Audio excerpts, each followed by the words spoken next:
Now, speaking of violence, in a major move, Yesh Atid MK Ben-Barak calling on Defense Minister Benny Gantz to designate the extremist Jewish Lehava group as a terrorist organization. Ben-Barak is the former Mossad deputy chief and current head of the Knesset's Foreign Affairs and Defense Committee, and in his appeal, he argues for the designation, citing Lehava's support for late racist Rabbi Meir Kahane, incitement to racism from its current leadership, and the fact that social media platforms have even been banning its members for recent incitement to violence.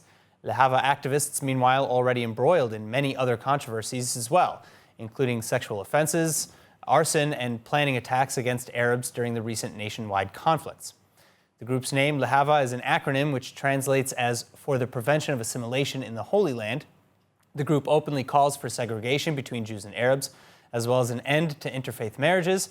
Additionally, Lehava leadership vehemently opposes gay rights, calling LGBTQ activists terrorists, and has called for a ban on the Christmas holiday, arguing that Christian missionary vampires be kicked out of the country. In any case, joining me now with more is specialist in public and constitutional law, as well as legal philosophy, attorney Tamir Dortal. Thank you so much for being with us. And then on Zoom, we're also joined by Dr. Shuki Friedman, Vice President at JPPI and a member of the Faculty of Law at the Perez Academic Center. Thank you both so much for being with us. Now, Shuki, I'll actually start with you. Tell me a little bit about Lehava, because I know about alleged arson attacks, internal accusations of sexual offenses between Lehava members, and incitement to violence, such as chants to kill Arabs during recent protests. Am I missing something?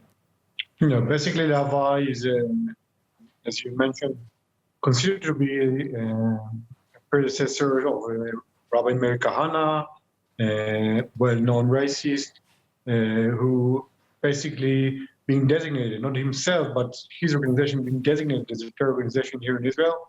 And Gopstein and other leaders of Lehava actually trying to follow the line of Meir Kahane, but are trying also to get more legitimacy from the Israeli public, and through trying again and again and going to the Knesset, and through a few experience of Lehava to grab more support from right-wing legitimate parties.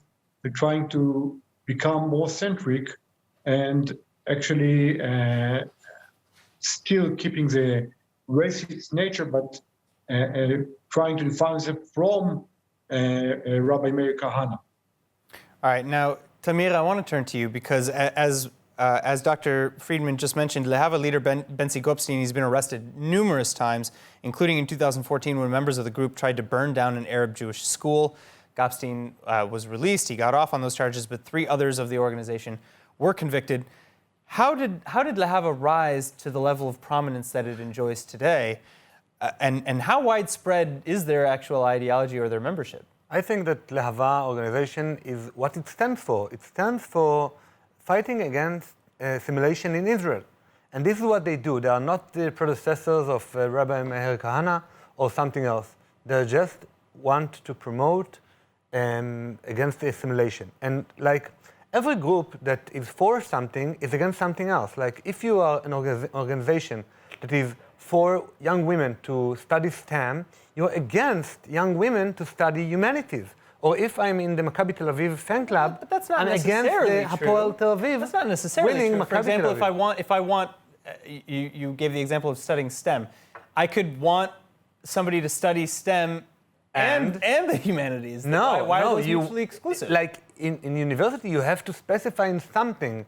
So like every Jewish mother in the history of the Jewish peoplehood wanted its son or daughter to marry a Jew, so Lehava is just like an old Jewish mother who wants her offspring to marry Jews. So where does the request to designate them a terrorist organization come in if they're just this activist group? Because this is not the first time. Yeah, it's not the first time because the freedom of speech in Israel, like the culture of freedom of speech in Israel, is really now unlimited. Like in the United States, we know that the freedom of speech is one of the amendments, and it's really broadly specified. And you can say whatever you want unless it's like just before the riots.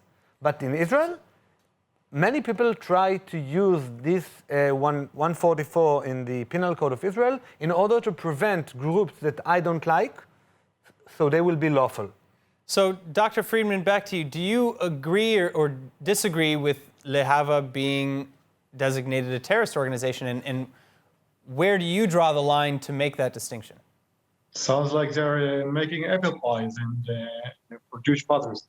If the only concern was rejecting interfaith marriage, we wouldn't see them marching with flags through the recent weeks to Ras El Amud, confronting Arabs, Israeli Arabs, through the streets of the mixed cities here in Israel, demonstrating with violence through the recent operation in Gaza, through 2 weeks of operation. And as you can see in the pictures now, actually they are the most far-right group in Israel today, distributing racism, distributing unlegitimate racist ideology, which definitely have nothing to do with freedom of speech. There is a huge range for freedom of speech here in Israel, but it's denied of racist speech, which is unlegitimized by the penal laws. So if Lehava would only focus on bringing out from our villages poor Israeli girls, poor Jewish girls, we wouldn't see them on the street, we wouldn't see them clashing with Palestinians and with the police openly, and wouldn't see them involved in trying to burn up, as you mentioned, schools of Palestinian girls in East Jerusalem, etc. So basically, there are, through 20 years already, maybe something like that, constantly involved in the most, I think, extreme activity against Arabs and Palestinians here in Israel, and therefore there is a base for the call of Ben-Barak for designating them as a terror organization.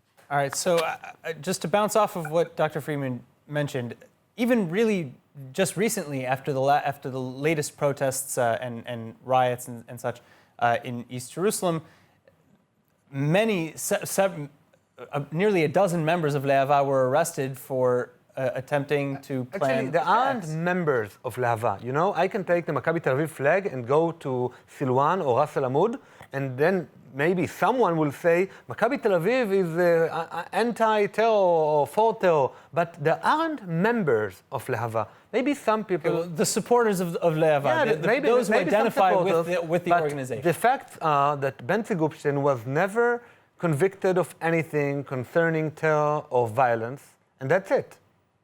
All right, well, it'll be very interesting to see if the organization gets that designation. In the meantime, thank you so much, Tamir, Dortal, and Shuki Friedman, for joining us. Thank you.